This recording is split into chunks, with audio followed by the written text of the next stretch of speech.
এ মালিক, তুমি যদি মাফ না করো কে আমাদেরকে মাফ করবে? আল্লাহ, আমাদের তো দ্বিতীয় কোনো দরবার নাই যে দরবারে গিয়ে আমরা মাফ চাইব, ক্ষমা চাইব।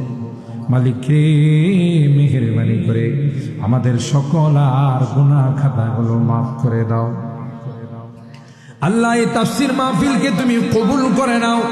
এই তাফসীর মাহফিলে যারা বিভিন্ন ভাবে দান খায়রাত করেছে, যারা করবেন, আল্লাহ সকলকে তুমি কবুল করে দাও।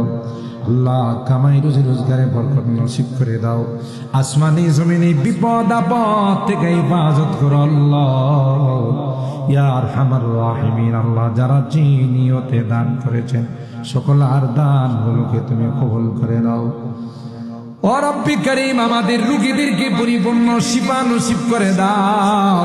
শিফায়ে কামেলা আজেলা দায়েমা মুস্তামিরা নসিব করে দাও। অভাবীদের অভাবকে দূর করে দাও, পেরেশানিওয়ালাদের পেরেশানিকে দূর করে দাও, মুসিবত জাদাদেরকে মুসিবত থেকে উদ্ধার করে দাও।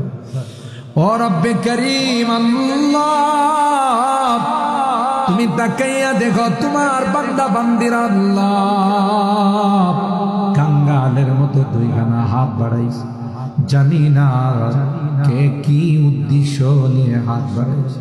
তুমি তো অন্তর্যামী আল্লাহ, সকল আর দিলের নেক মাকাসিদ গুলো পূরণ করে দাও।